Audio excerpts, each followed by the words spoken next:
Olá, professores e alunos, sejam bem-vindos. Eu sou o professor Paulo Torres de Química e vou estar aqui com vocês. Então, vamos ver o que nós teremos.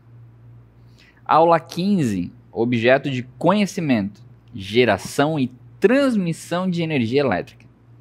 Usina de geração elétrica, eficiência energética e o impacto ambiental. Forma sustentável de obtenção e armazenamento de energia elétrica, consumo consciente de energia elétrica e propriedades dos materiais. O detalhamento nós temos aí fontes de energias renováveis e não renováveis.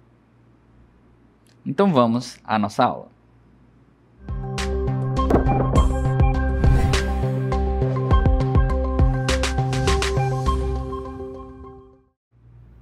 Olá! Hoje nós vamos falar sobre fontes renováveis e não renováveis. Mas por acaso você já caiu em um momento que não tinha luz? Vamos ver isso aí. Olha, gente, acabou de acabar a energia. Tá tudo escuro. A única coisa que ilumina esse ambiente é uma vela. E a gente precisa estar atento às fontes não renováveis, que há pesquisas que dizem que vai cessar em 2050. Essas fontes de energia que trazem para a gente a luz diariamente, elas vão acabar. E nós precisamos realmente estar atentos às fontes que são renováveis, cuidar do nosso planeta e pegar energia que pode ser propensa do ambiente, da natureza, para que a gente possa estar utilizando de maneira saudável. Então, fica aí e presta bastante atenção. Show, né? Então nós vamos falar exatamente disso, de fontes renováveis e não renováveis. Então vamos entender o que são essas fontes de energia. Fonte de energia são os recursos que usamos para gerar eletricidade. Essas fontes podem ser divididas em dois grandes grupos: as fontes de energia não renovável e renovável. Note que são fontes de energia, tá? Então, independente de quais forem elas vão trazer energia, tá? Então, tem uma lei na química que é nada se cria, nada se perde, tudo se transforma. E a gente vai ver essas energias sendo transformadas de uma para outra, né? Então, aqui nós vamos ver, por exemplo, as energias renováveis, que são biomassa, ou seja, vai pegar aqui, ó, ele está mostrando do milho, né?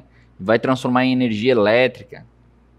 Também energia eólica, que vai pegar os ventos, fazendo a rotação desta hélice, e esta energia cinética, que a gente chama, que é a energia do movimento, vai se transformar em energia elétrica.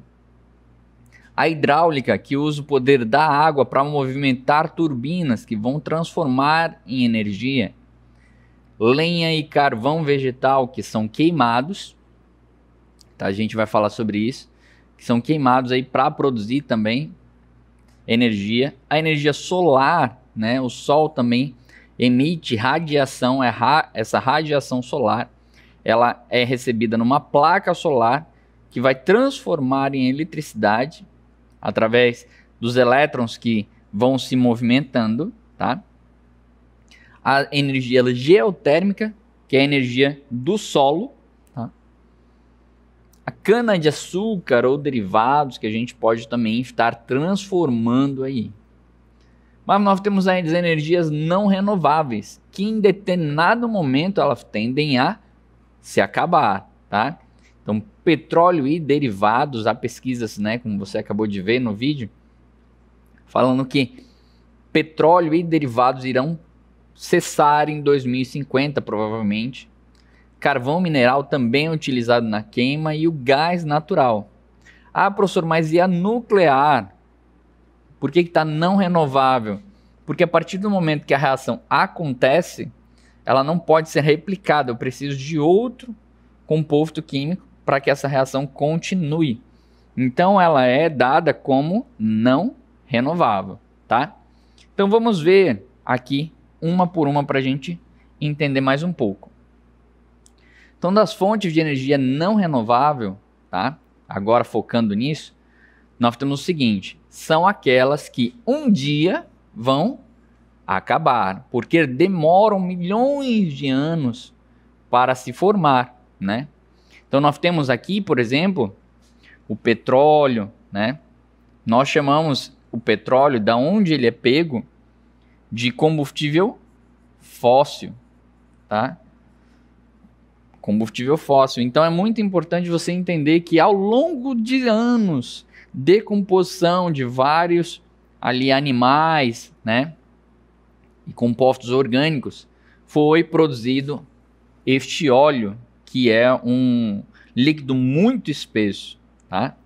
Da mesma forma, o carvão mineral, que a gente está falando do minério, né, do carvão. Então, ao longo de anos foram produzidos também. O gás natural nada mais é do que um derivado do petróleo, tá?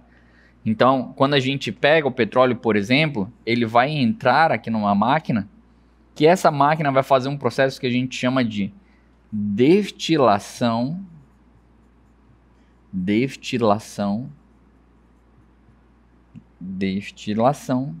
fracionada. Ou seja, nós temos aqui este petróleo sendo aquecido e aí em cada etapa sai um produto. E à medida que eu vou subindo, nós temos produtos mais leves ou mais pesados. O mais leve de todos é o gás natural. Por isso que quando você olhar para alguma empresa que está ali, né, fazendo esse tratamento do petróleo, você vai ver lá em cima uma chama, tá?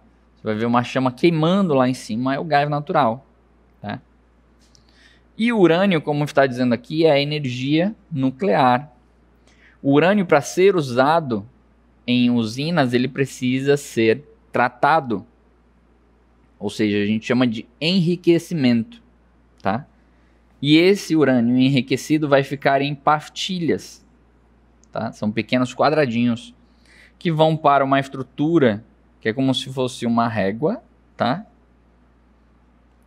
E aí sim é colocado, tá? Onde a gente tem ali o processo que acontece na usina. Ah, professor, e como é que acontece esse processo? Esse processo ele é feito mediante aquecimento. O urânio ele sofre um processo chamado de fissão nuclear.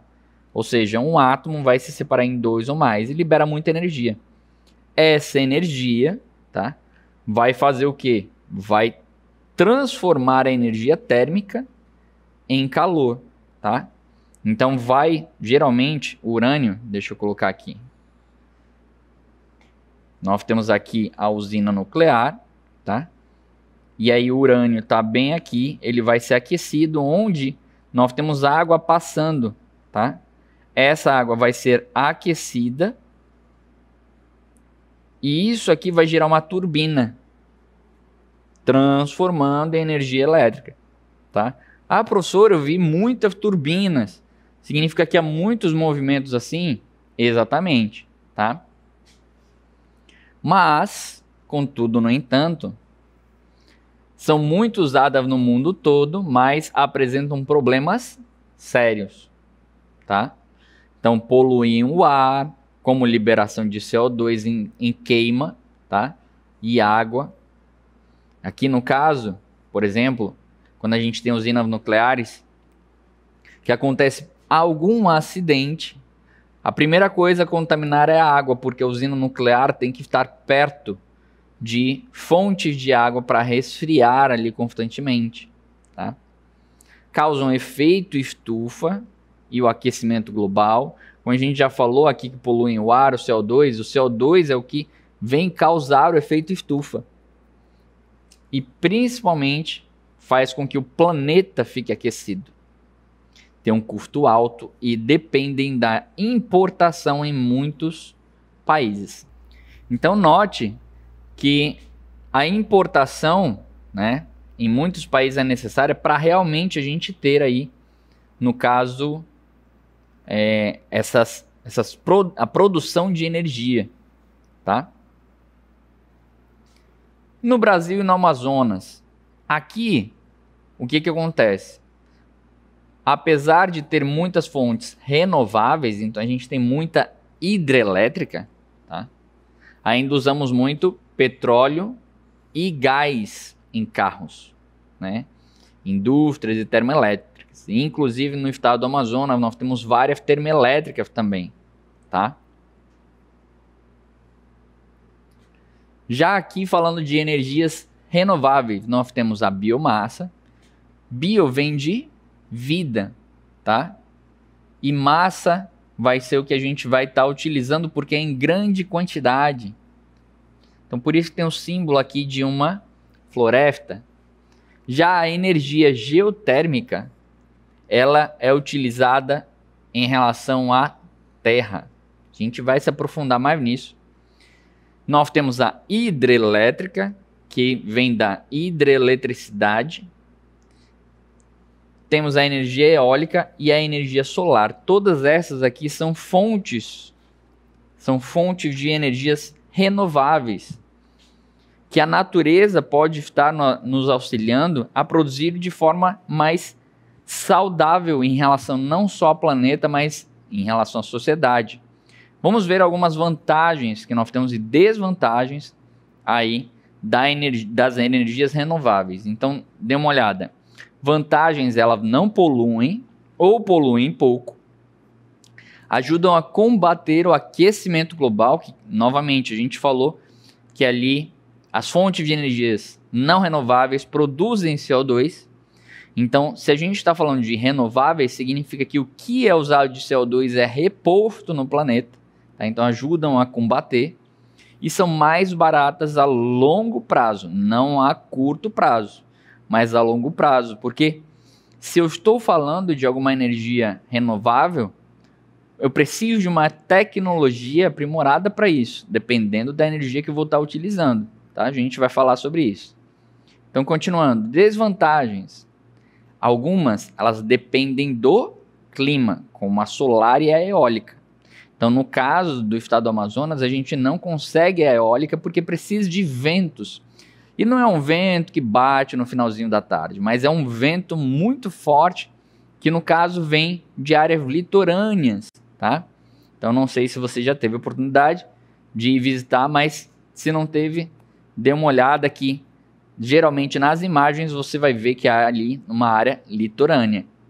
E no caso ali da energia solar, a gente vai ver isso mais para frente, mas para você ter ali, claro, a energia fotovoltaica, que a gente chama, precisa ali de placas solares, que o custo inicial da instalação pode ser muito alto.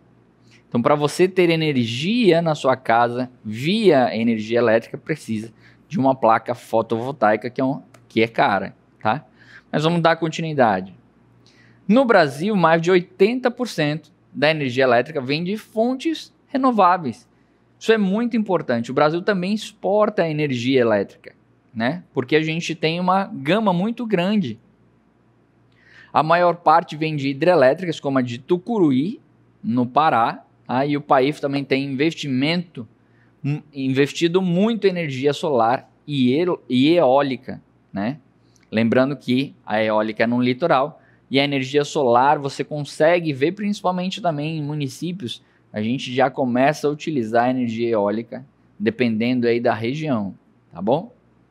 Na região norte, algumas comunidades usam a energia solar, tá? Onde não há acesso, e em Manaus e outras cidades, termoelétricas com combustíveis fósseis. Então a gente ainda tem bastante, principalmente aqui em Manaus, termoelétricas que vão estar utilizando ali combustíveis fósseis, ou seja, gasolina, diesel, querosene, para estar produzindo. Então é um processo que libera muita energia, mas também libera muitos gases tóxicos para o ambiente. Então a gente precisa ter cuidado. Vamos ver um vídeo onde vai estar mostrando, olha, vai estar mostrando aí sobre a energia solar. Então note que nós temos aí 3 gráficos, um falando ali sobre a geração, o consumo e a quantidade de créditos. Ao longo do dia, né, com a energia solar, você vai ter aí, né, a geração sendo produzida a quantidade de eletricidade, e ali a gente tem meio que um transformador que vai fazer esse processo para entregar energia para casa. Mas ao mesmo tempo que você utiliza, você está consumindo da rua, tá? Então, os dois ali estão em conjunto. Mas à medida que a geração vai ultrapassando ali o consumo, você vai tendo um crédito.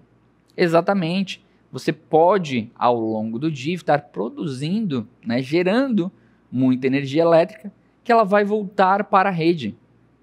E aí você vai ter ali créditos que vão estar podendo, claro, sendo utilizados ao longo do dia, tanto quanto também tendo um desconto ali no final do mês. Então note como os três trabalham em conjunto, mas vamos dizer que num dia chuvoso, né, a quantidade de sol diminuiu, então a geração de eletricidade também vai descer, e você vai consumir da rede. Só que à medida que você consome da rede, você também vai estar ali utilizando os créditos, tá? Então eu tenho essa dinâmica de crédito, de geração, de consumo, exatamente. Por isso que é muito bom você optar realmente por estar utilizando aí energia elétrica em qualquer região. Da mesma forma, quando nós chegamos ao período da noite, que não tem a geração de energia elétrica, vai ocorrendo o consumo da rede. Mas o consumo trabalhando com a quantidade de créditos. Só ao longo do dia. Tá vendo como é benéfico? À medida que você está no dia a dia utilizando a rede, pode até não pagar nenhum tipo de energia. Tendo crédito durante o dia, você vai conseguir utilizar aí à noite ou em períodos chuvosos. Tá bom? Mas vamos dar continuidade. Outro tipo de energia que nós temos é a energia geotérmica, que vem aí do solo, tá? É a energia produzida a partir de calor, que vem de dentro da Terra, mais especificamente no magma, camada quente que fica abaixo da crosta terrestre. Esse calor pode aquecer a água subterrânea, gerando vapor. Professor, eu consigo agora ver que em vários processos, né, naturais, nós temos aí o vapor sendo produzido, né? E esse vapor, novamente, vai transformar a energia térmica, tá, em energia elétrica, que vai mover as turbinas e gera eletricidade, onde é mais usada. Então, dando continuidade, nós temos aí, em países com muita atividade vulcânica, como Islândia, Chile, Japão e Estados Unidos, note, no Brasil não tem atividade vulcânica, tá? Então, no caso, no Brasil ainda é pouco usada, porque o solo brasileiro não vai ter essa atividade geotérmica. Então, no caso, estes países é onde a gente tem uma maior incidência desse aproveitamento. Só para você ter uma ideia como é que funciona isso, nós temos aí um exemplo de uma imagem onde você consegue ver aqui o magma, tá? E aí nós temos a rocha quente e a água quente. Então note que os três aqui estão em conjunto, tá? Aí o que acontece aqui? Nós temos o poço de injeção, a água de retorno e o vapor está subindo aqui, ó. Esse vapor vai girar a turbina, tá? E aí, logo depois de girar a turbina, ele vai para a energia elétrica, ou seja, eu transformei a energia que é do vapor em energia cinética que transformou em energia elétrica. Aí aqui, uma parte do vapor é liberado, só que ele vai passar por uma torre de resfriamento que vai retornar o ciclo. E aí eu continuo a devolver, ó. Note que eu estou devolvendo a água ali para o manancial que a gente tem aqui, no caso, embaixo, né? Então, fica indo e voltando, a fim de que utilize o planeta para produzir aí uma energia limpa, tá? Então nós temos aí a energia geotérmica. Continuando, nós vamos falar aí sobre a energia hidrelétrica, que também é uma outra forma de estar trabalhando de forma saudável a energia no planeta. Então dê uma olhada que nós teremos aí uma professora maravilhosa que vai explicar para vocês. Olá pessoal, eu sou a professora Risolda Farias do componente curricular de Física e hoje eu vim falar para você sobre as hidrelétricas e também falar sobre a transformação de energia mecânica em energia elétrica. Na usina hidrelétrica, a força da água do rio faz a turbina girar, convertendo a energia mecânica em energia elétrica. A transformação de energia mecânica em energia elétrica em uma usina hidrelétrica ocorre da seguinte maneira. A água do rio é represada em um reservatório, acumulando energia potencial. Quando a água é liberada, ela cai por uma tubulação e ela será convertida em energia potencial e em energia cinética, que é a do movimento. Essa água em movimento atinge as partes de uma turbina, fazendo-a girar. Essa rotação é a energia mecânica. A turbina está conectada a um gerador. Quando a turbina gira, ela faz com que um rotor dentro do gerador também gire. O movimento do rotor dentro de um campo magnético gera uma corrente elétrica nos fios condutores, convertendo assim a energia mecânica em energia elétrica. Já a sua distribuição ocorre da seguinte forma: a eletricidade gerada é então transmitida por linhas de alta tensão para ser utilizada em residências, indústrias e outros locais. E agora você vai ficar sabendo por que as usinas hidrelétricas são importantes para o Brasil. As usinas hidrelétricas são essenciais para o Brasil, porque produzem grande parte da energia elétrica que usamos em nossas casas, escolas e empresas. Elas funcionam utilizando a força da água dos rios para gerar eletricidade. As hidrelétricas são fundamentais para o Brasil por várias razões. Principal fonte de energia, energia limpa e renovável. Temos aí que elas têm um ciclo da água. O custo-benefício, depois de construídas as hidrelétricas, tem baixos custos operacionais, o que ajuda a manter o custo da energia relativamente baixo para os consumidores. A capacidade de gerar energia de forma confiável e constante é uma grande vantagem, garantindo que o Brasil tenha um suprimento estável de eletricidade. Para o desenvolvimento regional, as hidrelétricas também impulsionam o desenvolvimento de regiões onde são instaladas, criando empregos e melhorando a infraestrutura local. Então era isso, pessoal. Que legal, né? A professora Risolda trouxe aí várias informações sobre as hidrelétricas e a importância delas. Mas vamos dar continuidade, agora nós vamos falar sobre biomassa. Biomassa é o nome que damos a qualquer tipo de matéria orgânica usada para gerar energia. Ela pode ser de fonte vegetal ou animal, tá? Então, exemplos são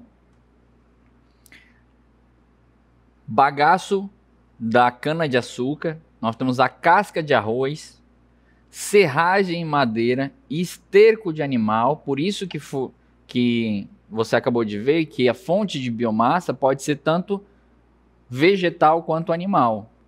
Nós também temos óleo de cozinha usado e o lixo orgânico, restos, né, de comida. Então, você pode estar diariamente, em vez de estar jogando no lixo, armazenando para estar produzindo essa biomassa, tá? Dando continuidade. Essa matéria ela pode ser queimada para gerar calor e eletricidade, olha aí, ou transformando em gás e combustível, como o biogás e o biodiesel. Então eles podem ser utilizados no dia a dia para realmente estar produzindo energia de várias formas. Seja ela você queimando, tá? Seja ela também você transformando em combustível, tá? Quando a gente fala em gás, né, e fala em combustível, a gente está falando em forma gasosa ou forma líquida, tá? Mas qualquer coisa ali é forma de energia. Mas, professor, o senhor não falou que é renovável? Exatamente, é isso que nós vamos falar agora. Quando a gente fala sobre renovável, é importante você entender que há um ciclo. Então, note o que você está vendo aqui. Nós temos ali o CO2, tá? Que é o gás que está na atmosfera, não sei se você lembra, mas as plantas e as árvores, elas fazem um processo chamado de fotossíntese. O que vai acontecer? Elas vão pegar a energia do sol, elas vão colher CO2 e água e vão se juntar.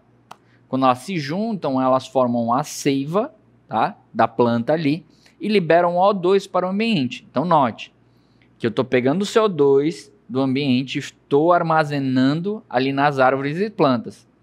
E aí, o próximo passo, dê uma olhada. À medida que o ciclo vai se fazendo, nós temos ali os produtos de madeira. Então eu pego a árvore, como você pode ver, tem várias cortadas ali. E aí esses produtos de madeira que vão produzir a biomassa, tá? Dando continuidade, dê uma olhada. Então, o que a gente acabou de falar, que as árvores, e nós não estamos falando só aqueles perfeitos, mas tudo que é produzido ali, tudo que é orgânico que a gente estava falando, seja de origem vegetal ou animal. E aí, essa biomassa, só para dar continuidade, nós temos aí ó, a geração de energia por biomassa. Então, note, tudo que você está utilizando, como você acabou de ver, qualquer coisa que deriva de forma vegetal, você pode estar utilizando nesse ciclo. Então, note que o CO2 que é utilizado ali, ele entra na planta, através do processo de fotossíntese, a gente transforma ele em biomassa e queima novamente. Esse CO2 é liberado no ambiente. E, novamente, esse ciclo continua e continua. Por isso que é uma fonte saudável para a gente poder utilizar ela como energia. Mas, para isso, demanda muito investimento. Demanda muita energia. Como assim, professor? Imagina que, para eu poder utilizar a biomassa, eu tenho que devolver a matéria orgânica para o ambiente. Eu tenho que devolver a floresta para o ambiente. Para que esse processo que você está vendo aí, de pegar CO2 do ambiente, seja feito. É um ciclo. Então, para a gente poder utilizar um combustível de forma saudável, utilizando a biomassa, eu tenho que ter essa consciência de não só conservar a floresta, mas também replantar e cuidar do meio ambiente, tá bom? Então, eu espero que você tenha entendido tudo sobre tudo que nós apresentamos aqui, sobre processos onde nós temos, né, energias renováveis e não renováveis, tá bom? Muito obrigado pela sua presença, que Deus abençoe e até a próxima.